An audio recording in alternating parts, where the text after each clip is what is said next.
moving to the Idaho site was an eye-opening experience for me. I thought I was a good fit as a headquarters person. I thought I worked really hard to get to a yes answer to facilitate the sites getting the cleanup done that they needed. And but when I went to Idaho, I realized there was a lot to learn, and it was very, very rewarding. We had a lot of big successes while I was the manager there. Started a facility that had been 12 years in the making, trying to get it commissioned. Tore down a lot of facilities, retrieved a lot of waste, started shipping things to WIP. So very proud of my time that I was in Idaho, but still live there. Very exciting work. So happy to be working with Navarro. Beautiful country. It is beautiful country. It's lovely. I will say Yeah. that. And Ryan, tell us about your journey. Where'd you start? How'd you get in this business? Okay, well, Oak Ridge is home for me now. Has been a while. Yeah, it has been a while. I grew up in Southern Illinois, born and raised in a town of 400 people, McAnda. Point of reference, it's outside of Carbondale. I know where Carbondale Illinois. is because my mother and all of my family grew up in Paris. Okay. It's not far. Yeah, no, not far. And then I moved to Florida to go to college. I went to, I'm not a Gator. Went to Florida State University and moved to South Florida. I started my career in the commercial IT sector. You didn't do this in college, did you? Oh, did a lot of that. Yes, did a lot of that. It didn't help us any in 1998. No chumps, but yeah. we won't talk about that. Right. I moved to Oak Ridge on November 18th, 2001, and Wow. yes, I remember Right after. that exact day because it was only 24 days later that I had my first son, Jacob. And that was only 45 days after 9/11, wasn't it? Wow. That's right. That's right. Wow. And then I went to work for Navarro just 2 months later, Really? in February of 2002. Yeah, and then had my youngest son a year later. So my kids literally grew up drawing on the walls of the Navarro offices over there on Emory Valley Road. Wow. I think you and I first met through campaign support to Congressman Fleischman, but Yeah, that was back in 15, 16, something like that. Yeah, I think so. But I think we really got to know each other through local sports, high school sports. Both of my kids I played was a fan football of for yours. Oak Ridge High They were School. good That's players, right. too. They were good. Tough. They were good. tough. Jacob was a linebacker, and Cole was a safety. He went on to play college football. But they were both pretty physical guys. I mean, they were not, it was fun. They were like headhunters. I mean, Yeah, they came and that's got right. you. I loved to watch them play. I really It was did. a lot of fun. And, of course, Alan's a big supporter of Wildcat football, so they could always So- count on so- him to so buy the much. Wildcat cards. Yeah, I get that much of support. Yeah. I am. Yeah, it's been the Mexican restaurant covers the cost many times over, doesn't it? That's right. Some of That's the right. restaurants that support it. But so, yeah, I live here, I work here, I Did raise you break my away kids from here. Navarro and on your own for a while? I did. And that's a whole full circle story. Sure. So, It's more experience, diversified experience. yeah. So if Susanna Navarro was my first mentor in this industry, my Well, that's a second good one. was That's a Kathy good one. Hickey. Yeah, and a lot of people here know Kathy Hickey. She's been real involved here. She was the reindustrialization manager for UCOR at one point, and she's served on the board for Crowett for many years, probably decades now. And so I went to work for Kathy Hickey, and just fast forward through that, she ultimately kind of finished off her career as the president of Westinghouse. Right. And then when she semi-retired and came back, she took over for Bob Eby as executive vice president for Navarro. When she was ready to completely retire, she came and found me and brought me back to That's Navarro the way to do to it, succeed her as executive vice president. So yeah, that was a So Navarro's been in the business longer than I thought. They've been in a long time. 30 years, yeah. yeah, 32 years ago. I can't imagine. I mean, we joke all the time, the congressman and I do, that if you want to learn how to do business, just follow Susanna around for about 2 weeks. You'll figure out what it takes to be successful in business. That's right. But, she's a force of nature. Yeah, but Extremely she's a smart. very positive set Yeah. and very, very determined and confident. I just like her a lot. Share some of those qualities. I like it. I just think there's a lot. So we were talking about the background and Navarro's involved. Navarro's involved in, I know off the top, and I want to go back to Idaho later because, in history, I think of all the things. I don't think of Idaho anywhere in history. Nuclear history, nothing. But I know you'll straighten me out. Big on in that the one. Navy. Yeah. Yeah. Is Big that what with it the was? Navy history, Okay, that yeah. makes sense. So we did all of this, and you guys have a major role in working across the country. I know you're big in Hanford, big in Nevada. I noticed that on the map of sites, the WIP's not on there. So I didn't see WIP. I saw Nevada. It's on there. Yeah, There's it only should be one on there. Nevada site. Which one is it? Nevada, test site. Okay. Okay, so WIP that's is in New WIP, Mexico. or is And that? so the waste isolation pilot plant, WIP, is in Carlsbad, New Mexico. That's the problem. I'm Yeah. in the wrong state. All See, the that's way where down you at the get. I bottom. gotta Yeah. go down. Nevada is the waste side where everything comes to, right? The low level and mixed low level waste. Low level mixed That's right. waste. That's correct. So you're involved in that. You're involved in stuff in Idaho. Navarro's involved in Idaho, right? Gotta be. Oh, yeah. Gotta be with you here. Yeah. Yeah, Yes. gotta be, right? So there's just a lot to do.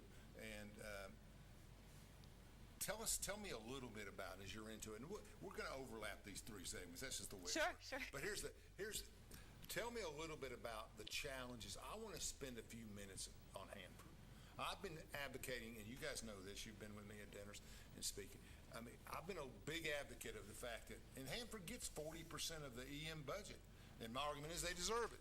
Okay, tell me a little bit about Hanford and what the difference is. There's two major projects out there, right? I mean, there's two major sites, two bids, two different things. I do not know the details. Tell me about Hanford. Well, not just what you do, but what is the overall challenges? Well, Hanford, it was 2 offices. It used to be the Hanford site office, Right. Which we called Richland. Me And too. it was also the Office of River Protection. Right. The So Office of DOE River- itself had two separate had two offices. separate offices. And the Office of River Protection was designed and set up specifically to deal with the underground tanks that have Yeah. all the waste from the activities that went on out there. So, because if the river had a problem, there would be a major problem. Correct. They are close to the Columbia River. Oh, yeah, they are. And back in the day, again, I'll just sort of contrast it to Savannah River. Savannah River, when activities were ongoing there and the tanks were being filled with waste, they were run by DuPont. It was a chemical company. So they had a different mindset of segregation of material.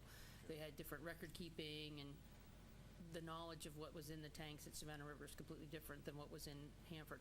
At Hanford, if you needed just a little more room, you'd add waste to a tank that already had waste in it, whether it was good to do that or not. And so Doesn't sound good. a lot of people dubbed it, when I was a youngster, they dubbed it the Witch's Brew at Hanford because the tank waste was just so gnarly. Because And that's so many different stuff. yeah, I think it's 177 different underground tanks they have. And who they do. authorized that? The contractor, whoever was there at the time? Yeah, Okay, well, way to go. I don't wanna even get name into just. that. Yeah, I don't want to speculate on that.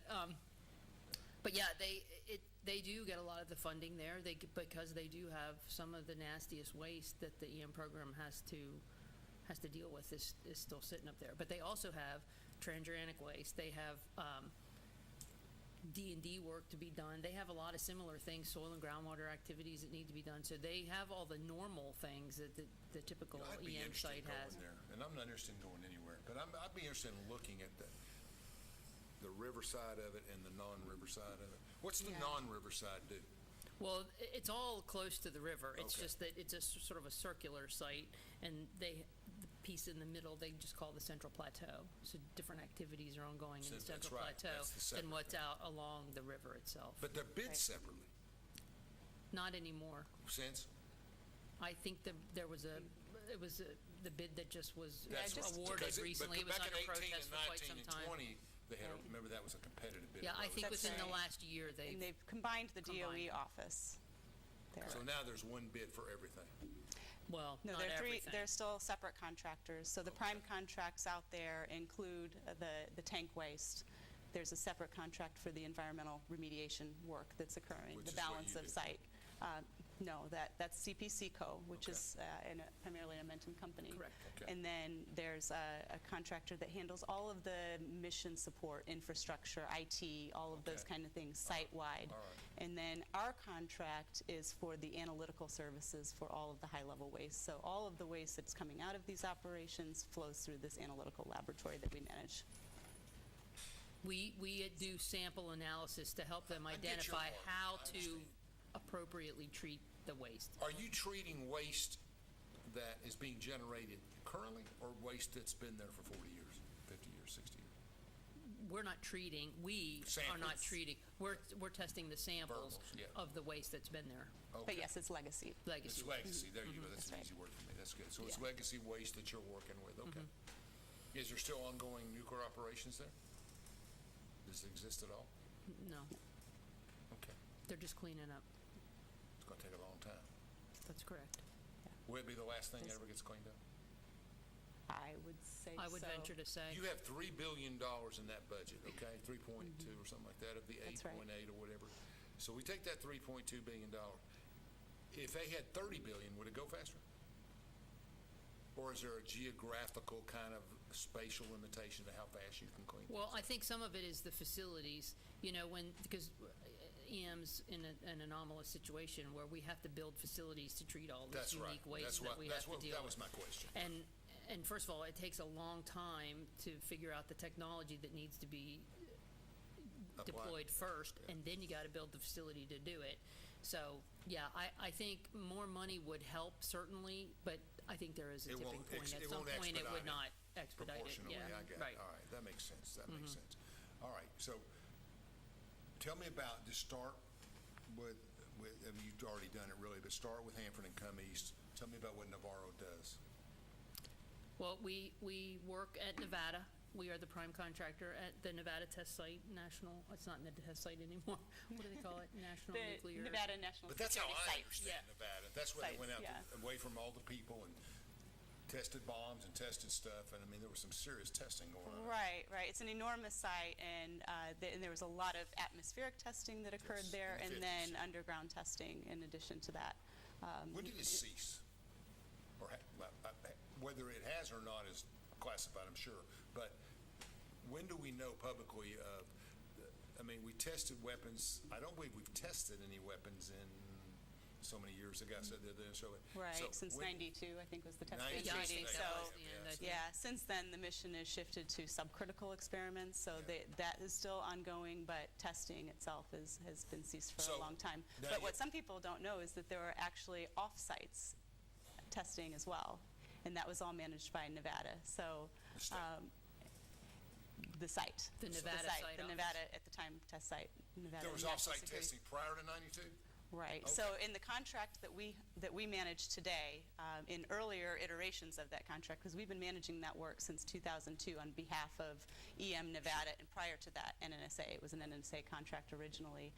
There was an off-sites program where they did actual nuclear testing in other locations. So New Mexico, Alaska, Mississippi, believe it or not. Chico, Alaska. And so part of Navarro's responsibility on behalf of environmental management was to bring those sites to clean up and then regulatory closure, with the remaining mission being the I sites got a that are whole lot actually of on the questions Nevada. about that. And we're on Nevada site. trajectory. A lot of questions. We're on trajectory now that under our current contract, we will complete the cleanup of the Nevada site Pretty quick. Within by 5 years. 2029. Yeah, we think in That's this fantastic. administration's window, I we're don't going to give get any that done. 20s dates for completion. We're gonna get that Everybody done. talks 30s and later, you know. That's great. And will the facility be full? I mean, won't there be more stuff to do, or are you just testing the Nevada stuff? My understanding is if you've got low level, and that's different, if that's different, let me know, transuranic waste, and you're shipping it from Savannah or from New York or somewhere out to Nevada, won't that be an ongoing thing? Yeah, that's right. There are two components to the environmental mission Had to in be. Nevada. Part of it is cleanup, and those are commitments that NNSA made to the state of Nevada to complete certain, contractually. yes, and it's demolition work. There was soil remediation and closure of on-site corrective action units is what they're referred to. And then there's some really complex groundwater modeling to understand what's happening beneath the surface. And so this part is all coming to closure within the next 4 years. The other part of that mission is the Operation of the site. yeah, Closest the waste repository. Closest residential facility, house, whatever, neighborhood to the actual test site. How far? It's out in the middle of nowhere, right?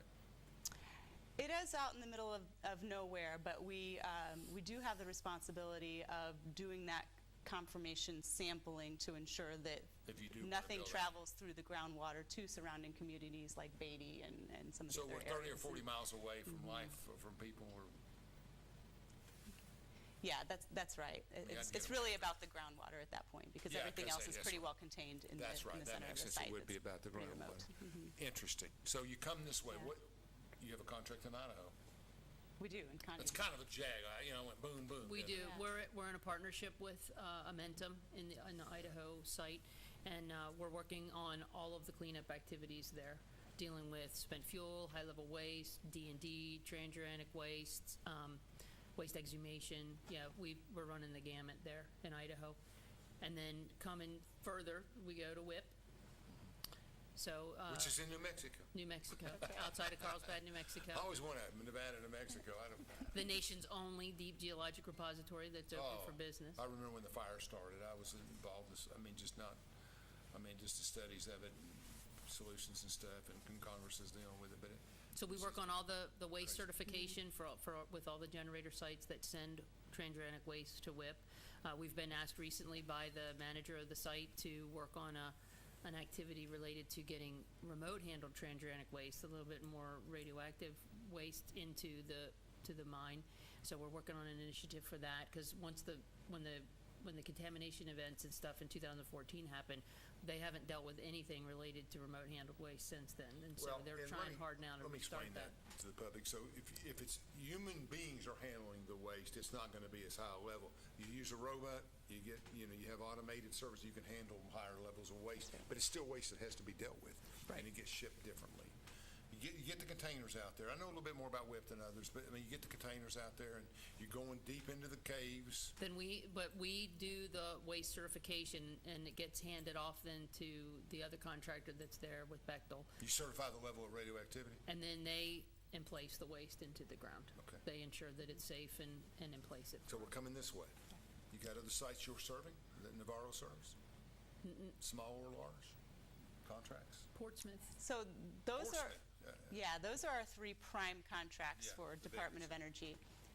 Here in Oak Ridge, we've been supporting the Oak Ridge Office of Environmental Management for the last 20 years as their technical and management support services contractor. Excellent. So you see all the different things. We're going to come back after this first break, and what we're going to try to talk a little bit more about Oak Ridge and what's going on in Oak Ridge. I mean, you guys are expert in the industry. You can tell us a little bit about what the Amentum Group has been able to do and how far along and what the challenges were. So we'll be right back. I had to talk to him. America runs on power, and for nuclear power, we need enriched uranium, but almost all of it comes from overseas. In 2019, the Trump administration took action, working with Centrus to build the first new American-owned uranium enrichment plant in 70 years. And now, Centrus is ready to expand to meet our nuclear power and military needs, free from dependence on foreign suppliers. Centrus, American technology built by American workers. From Oak Ridge, Tennessee, IB3 Global Solutions conducts operations around the world to enhance the U.S. national security posture and minimize radiological and nuclear threats. IB3 Global Solutions. Mission first. Vision, values, and commitments. Extraordinary teams building inspiring projects. We live for a challenge. We do the right thing. Exercise the highest level of integrity and ethics. Create a positive legacy. Do purposeful and sustainable projects. We take care of each other. Safety and well-being above all. Treat each other with the utmost respect. We succeed together. Embrace our differences. Seek diverse views. And listen to understand. Foster a deep sense of belonging. We build trust. Develop lasting one-team relationships with our colleagues, customers, and partners. Hold ourselves accountable to deliver excellence. Feeling overwhelmed with your business finances? At P&L Business Services, we handle all your bookkeeping, payroll, and tax needs. From federal tax returns to QuickBooks training, we've got you covered. With over 25 years of experience, we provide customized packages to fit your business. Focus on what you love most, building your business. Let us take care of the rest. Call 865-294-4792. P&L Business Services, empowering you to grow your business. This is Joe Heckman, President of Waste Management at Energy Solutions. Nuclear power is on the rise. Energy Solutions is part of this transition and part of the solution, delivering comprehensive services and assets that support the entire nuclear life cycle. Energy Solutions is protecting and preserving the environment for generations to come. At Navarro, we partner with our clients to advance technologies and deliver effective solutions for complex challenges in the nuclear, environmental, and clean energy fields.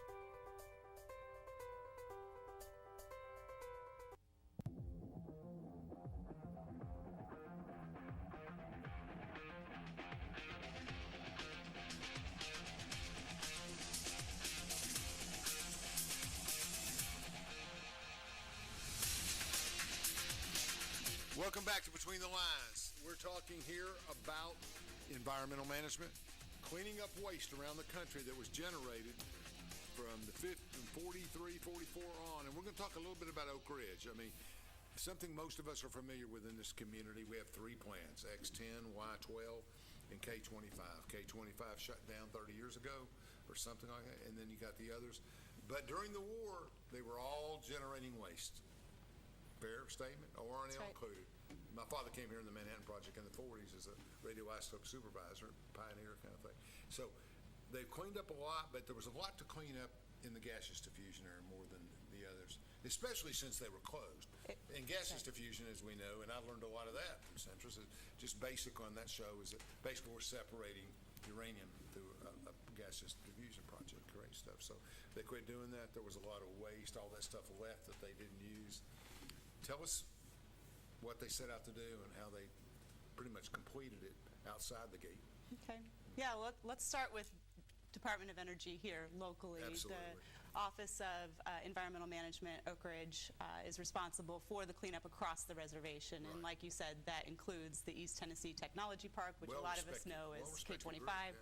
Right, and then now Y12 and ORNL, which are operating sites. Of course, they started with the ETTP because it was a closed site. We're very fortunate here in Oak Ridge to have outstanding leadership. Yep. Eric Olds has been named now as the permanent manager for environmental management here, and of course, he served in an acting role prior to that. After Jay Mullis announced his retirement. But Jay was here a long time. He was here a long time and did a phenomenal job. Got a lot accomplished here. We've had a legacy of tremendous leaders within EM. Jay and Mark Whitney before him, Steve McCracken, and we've had a lot of really great leaders here at the DOE office.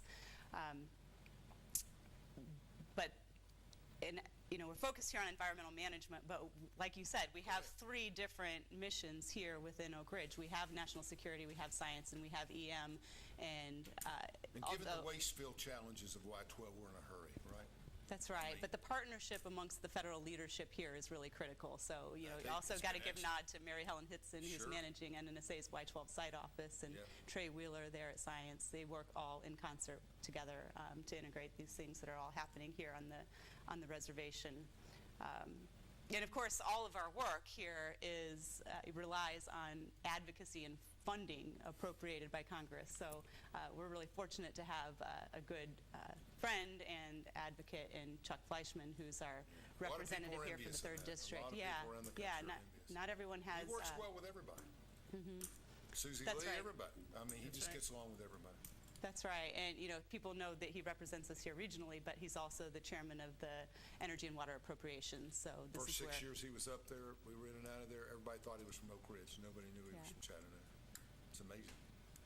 Yeah, he takes a lot of ownership of that. That's right. So our cleanup contractor, UCOR, is the organization executing the cleanup mission here, and they have done and continue to do an outstanding job.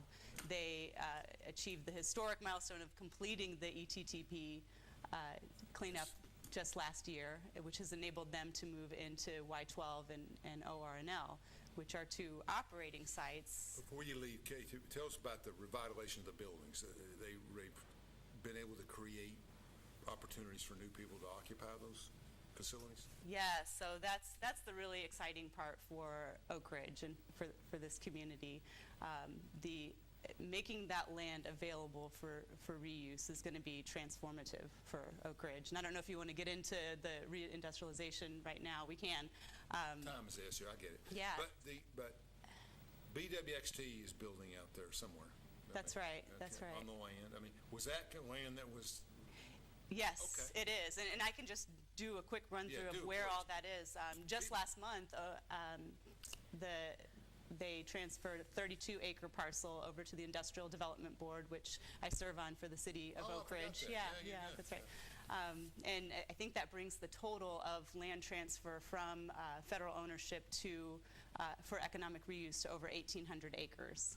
And so some of those projects that are coming online, the BWXT you mentioned, that's about 3 square miles. I mean, that's 3 miles by 3. I'm doing the acreage, 640 in my head. Yeah, okay. It's significant, and the economic impact is going to be significant. We have Kairos Power, who is building a demonstration reactor that has the promise of another 55 or so jobs. TriSo-X, I just drove by on Monday to see, they've broken ground on that area. They're building a fuel fabrication facility out there, which is going to bring another potentially 400 jobs to this area. Some of us gathered down by the river on Saturday morning to watch the Bull Run stack implosion, which was, really a thing to watch. It was really exciting. But now that footprint can become available for Type 1 Energy, who's going to build a fusion demonstration and potentially bring another 300 jobs back out to the Horizon Center. And to be fair, TVA and that show will be on tomorrow night. We have just recently taped it, so it's go ahead, keep talking. I'm rambling, but I think I don't want to leave out Arana, who has announced a really big financial investment. Really that's like right. him, He's great.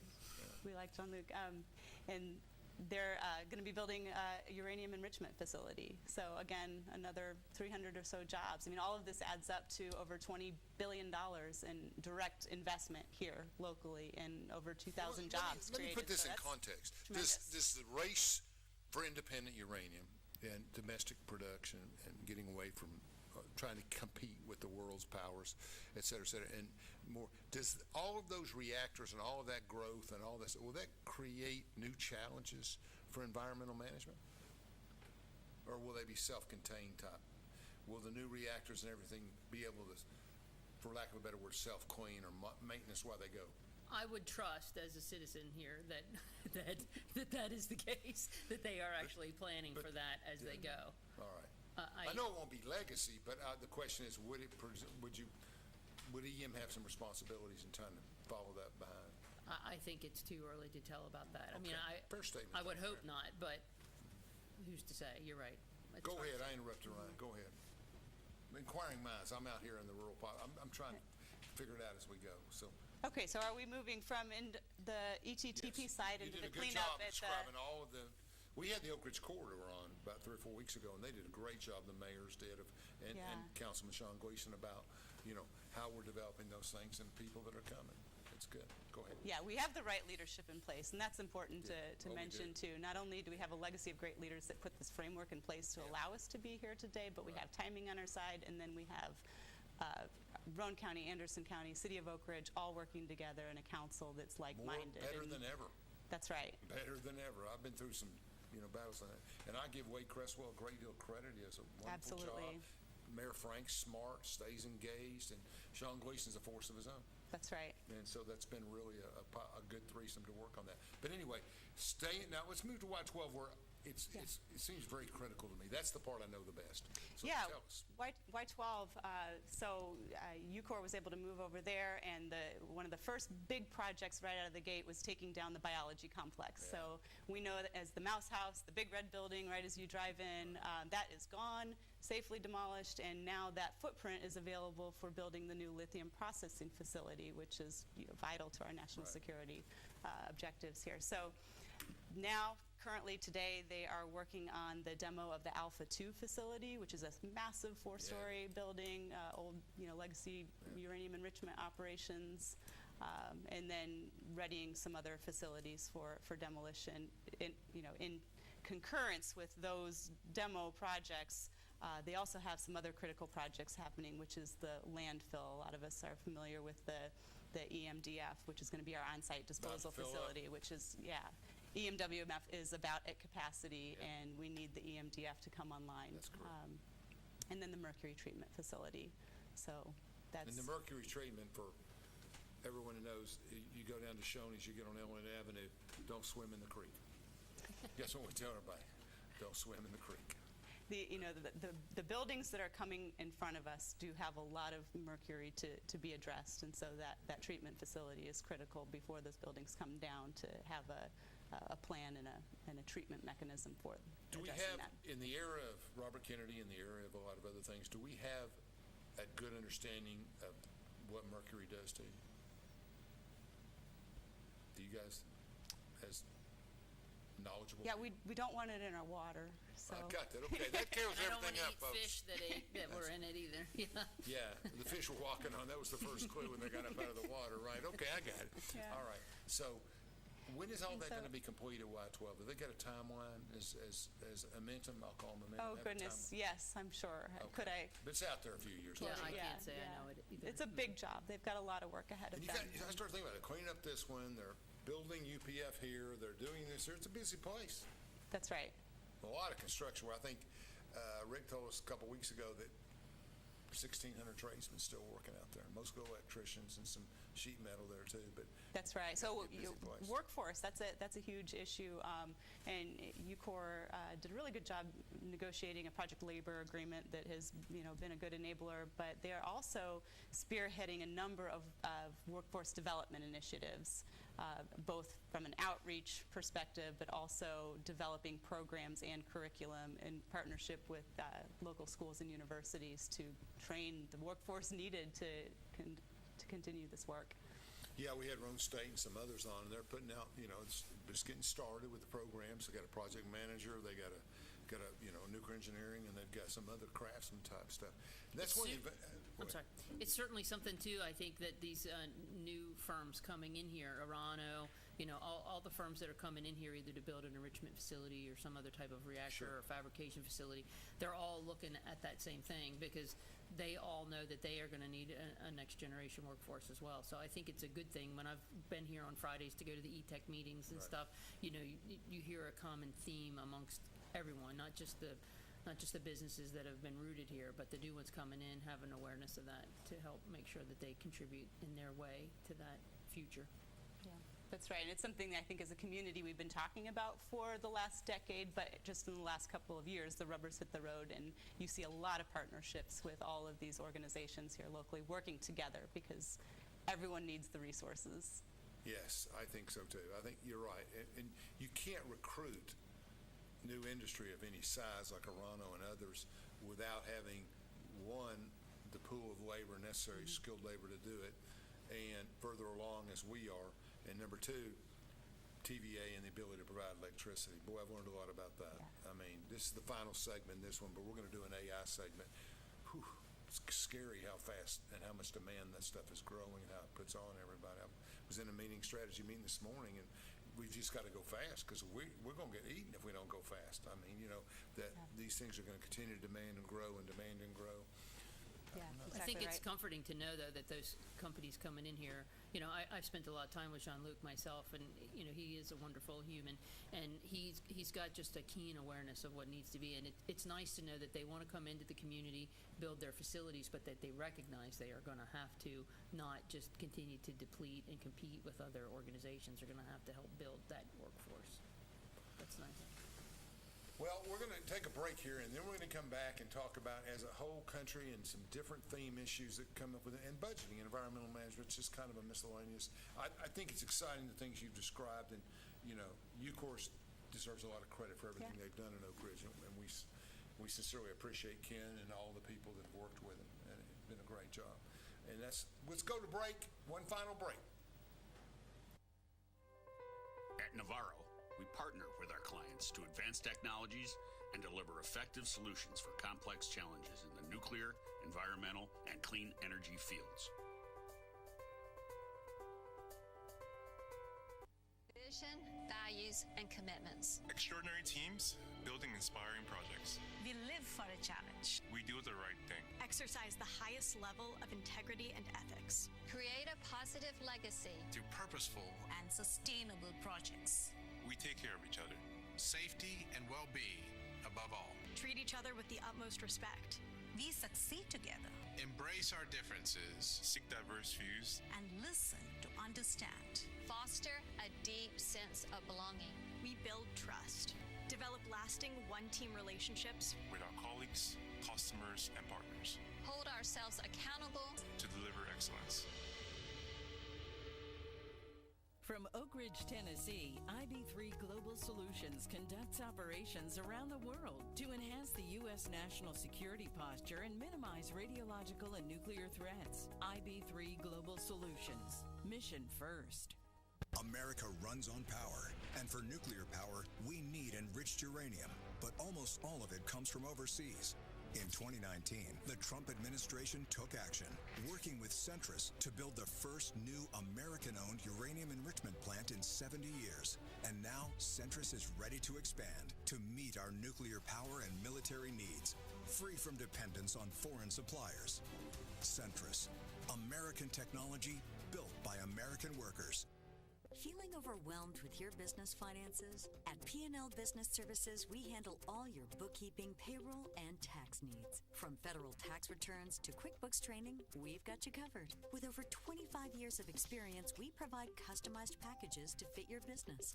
Focus on what you love most, building your business. Let us take care of the rest. Call 865-294-4792. P&L Business Services, empowering you to grow your business. This is Joe Heckman, President of Waste Management at Energy Solutions. Nuclear power is on the rise. Energy Solutions is part of this transition and part of the solution, delivering comprehensive services and assets that support the entire nuclear life cycle. Energy Solutions is protecting and preserving the environment for generations to come.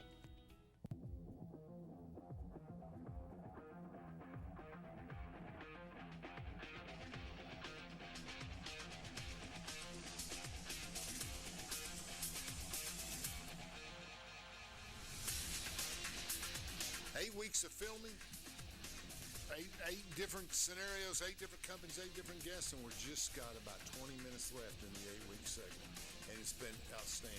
We saved Ryan till the end because she's the best, right? I mean, that's in Connie's coming in with the big play, so we're in good shape. Okay, Chandler, put that slide up. There it is. I guess it may be bigger for the folks at home.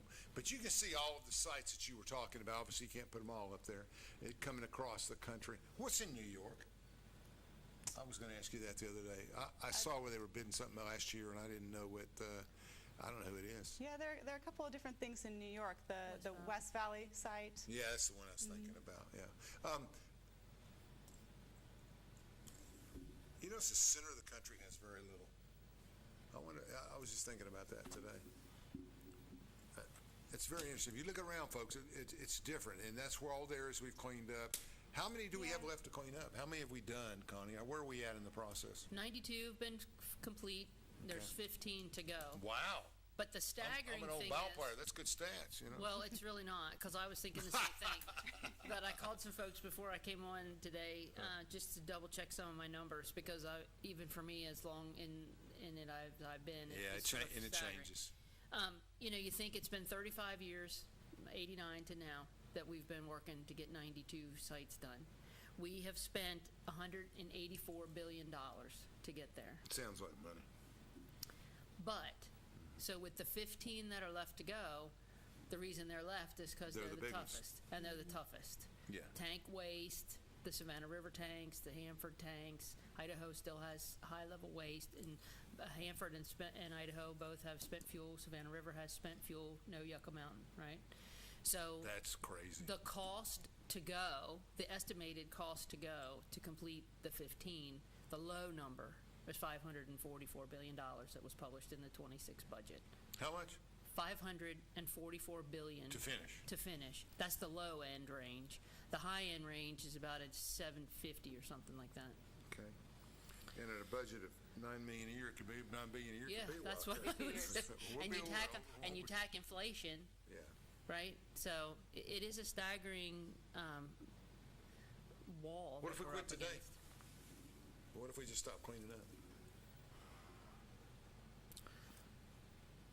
We can't. We have a moral and ethical responsibility. Nobody ever asked you that question. I can tell that. So for human health and the environment, I would say. We made commitments to But the you're about states. done with Nevada. Is that one of the 15? It is. Okay. Well, and Moab, Utah should be finished by the end of this decade as well. So we're almost finished with Moab. So, you know, it's not like we're not going to get any of the 15 done in a relatively near term, but some of them are going to take more than 35 years Let me more to go. Hanford. History. Let me do a little bit of history. We had 2 types of bombs in World War II. We had the one that came out associated, at least, with Oak Ridge and Los Alamos, which was uranium-based bomb. Went on Hiroshima. But the second bomb that went to Nagasaki was a plutonium-based bomb. Two different technologies applied. The plutonium, we won't go into pet production and all that, but the plutonium production creates a lot more deadly waste, a lot more hazardous waste. Anybody affected by plutonium besides Hanford and the river, and the Columbia River, and I believe Savannah is too, correct? Those And two then the former Rocky Flats site, which we did yeah. clean up and close, but I think some of that is now resident to Idaho. If That's right. A lot of the waste that was at Rocky Flats went to Idaho.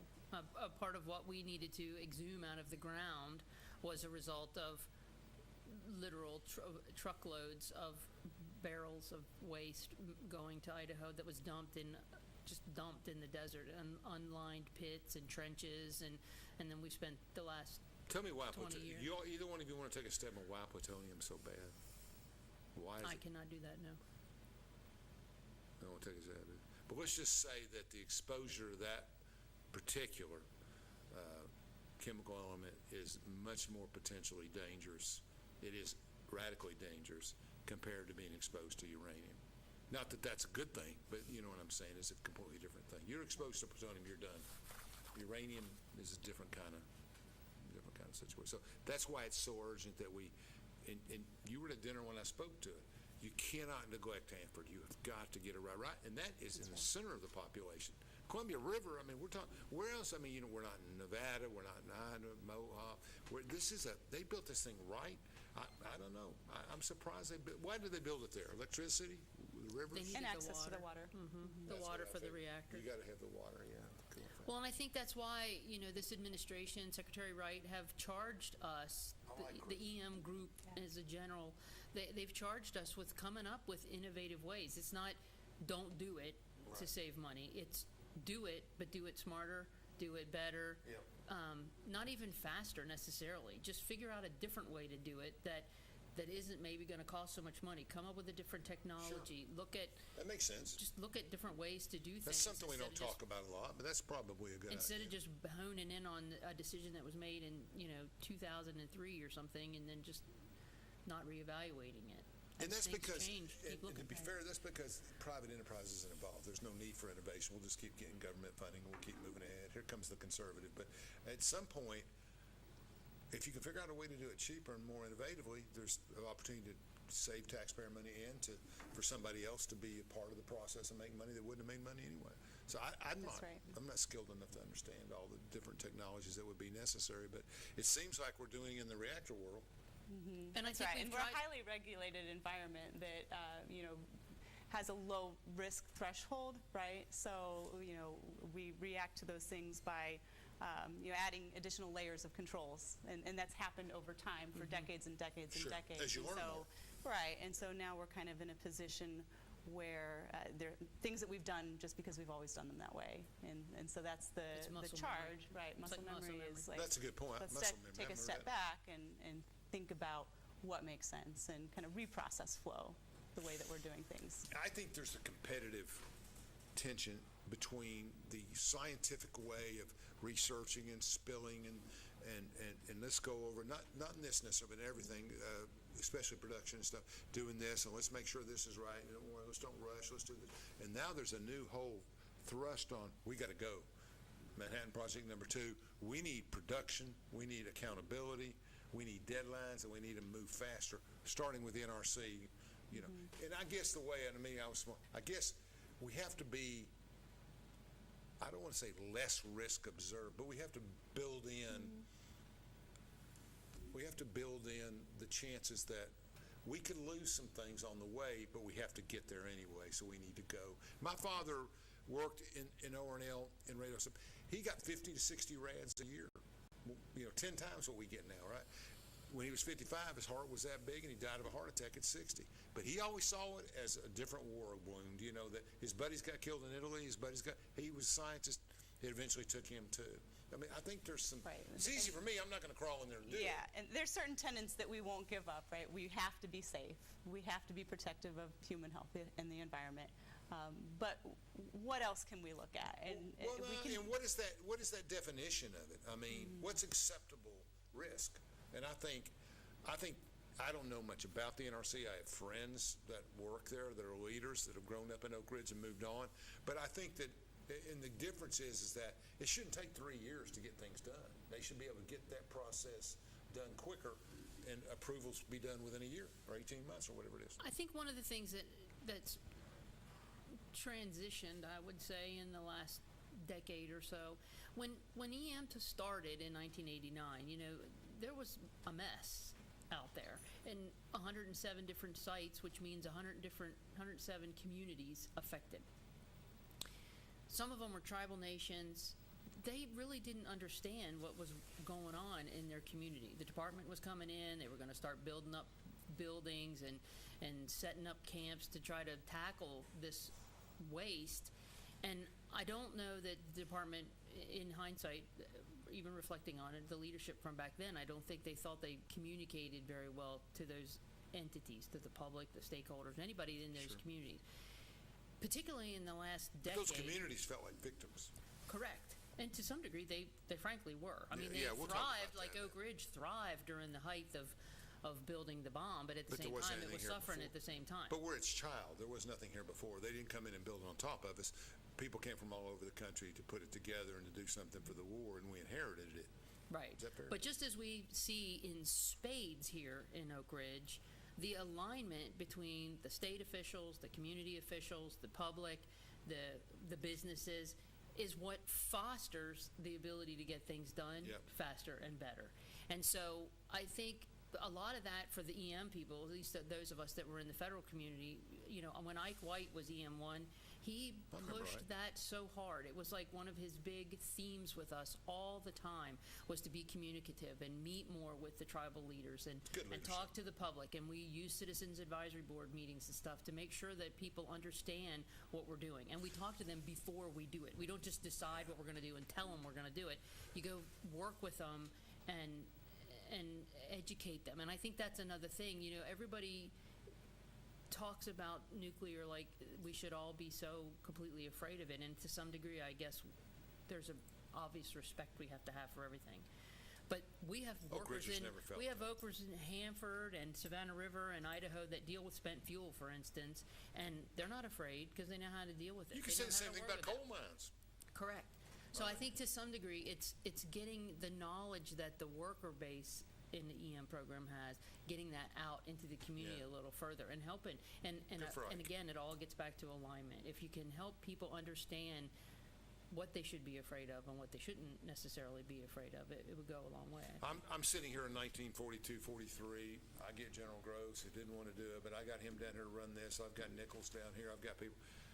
Why did they choose the sites they chose? Now, Oak Ridge, I know the history. We have mountains. We were more secure. They could put a gate here and a gate there, and you couldn't get in here.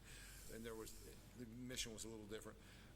If you look at the main sites, the 5, 6, 7 legacy sites from the war, however many there are, why did they choose those sites? Do you think there was a non-populist discrimination? I mean, I don't know. I wonder why they chose the sites they chose. I mean, if you read some of the history books, the things that have been available, I think Los Alamos was chosen because of its isolation. It was literally out in the middle of nothing. And then I think Hanford, again, it was terrain and location to the river. But other than that, it was sort of nestled down in the valley by the river. And they deliberately chose disparate locations, geographic locations, to separate the different parts of the mission. That makes sense. Same with Savannah River. But you couldn't get an Oak Ridge without a badge until 1959 when they became a public city. So I was just telling Ryan when we came in here today that I'd love to see a map of the city the way it is now and then lay over it where the gates and everything were. I've never seen anything like that. But really like you can tell this area here where you're located, the studio is clearly in it was always 15 miles long or 12 miles long and about a mile wide, just two ridges on each side. I live on the top of that one and this one. So, I mean, it's always, I remember the badges. Now you're getting, that's before my time a little bit. I was 3 or 4 years old when they had the badges. stop doing it. But yeah, I was telling Connie my first house was a bee house. So we're gonna do a driving tour. We're gonna go. I was there. I mean, I grew up in a split level, but I mean, it was in this. But you look around. I go back to when I was a kid. There's 12 houses on our circle still there. 3 of us are children of the people that originally owned it, the different houses. But you look as a kid. I mean, there were a lot of science people. I mean, Lily and Russell lived down the hill from the elementary school. Alvin Weinberg lived across from the elementary school. In my one little school district of Cedar Hill, there was like 2 Nobels and an Alvin Weinberg and a few others. So, you know, we grew up around that stuff. Mm-hmm. Yeah. You know, we had a different issue. We had a different thing. So we move on. I think the budgets will be good in my field of experience. I think the budgets will be good for EM. I think people know you got to keep going. And there's a political tension there between both sides, but I think everybody wants to clean things up. But I don't know, Washington politics, Nevada politics, you know, you get into Georgia politics, South Carolina politics. We're not going to take money away from that person to give it to a state with that person. You know, but sometimes the mission is. Yeah, well, when you combine environmental cleanup with enabling national security, it's a pretty good combination. It gets a lot of support. Well, and that enabling national security is the core of everything. That's where that's what we're trying to do. And I think, what would you say give me the next 2 or 3 years, because that's what we're working with in this administration. In the next 4 years, what do you see? Do you see finishing Nevada, other things getting done, getting another landfill open here in 3 or 4 years? Yeah, that's right. We're motivated to get Nevada finished. Out at Hanford, at least our role with the 222S laboratory, that's an old facility that's aged, and so we're trying to get it set up for the DF-law and all these other things that are coming online, because production's just ramping up as cleanup is moving through. So. Has the technology of cleanup, of testing, of sampling, of everything, has it improved over the last decade? I mean, is what you do easier to do? Yeah, I would say continuously. I think it's a mindset that we all have. You know, I don't think we're going to be in this business very long if you don't continue to try to improve as you go. So I would think technology's, kind of like but AI. Everything else in life leaps is. and bounds. I mean, our cell phones are better. Everything's better. It means your testing equipment better. I mean, we barcode things now. I mean, there's 100 ways to do it. Because when you're receiving stuff into Nevada or New Mexico, it's some pretty serious stuff. Although it's low level and wet, but I mean, it's still, you've got a lot of. Well, and I was reading something that Eric Olds had just talked about not that long ago, where they're using those different technologies to actually improve the way they deal with workers. There's something that they're doing here at Oak Ridge where they're having the workers wear biometric samplers, I guess, and if they get hot or whatever, and instead of them getting to a point where they suffer heat exhaustion that takes them longer to recover, their biometric real-time monitoring helps them keep the workers safer. So, if they can figure out how to do those things, we're just going to continue to figure out how to It's a lot different than when my dad was getting 60 rads a year, and I mean, it's getting a lot of different things, and the technology and the evaluations and the safety. So, I mean, I think we only have 30 seconds, but we use the example of the new glove boxes, the technology. You won't have to use the suits like and that's progress for workers. That's progress for everybody. Hey, thank you both for coming on. Yeah, thank you. Thank you. Keep doing great work in Navarro. It's a great story, and I really appreciate everything you're doing. Thank you so much. We'll see you guys back on the trail. Thanks for watching. We'll be back next week.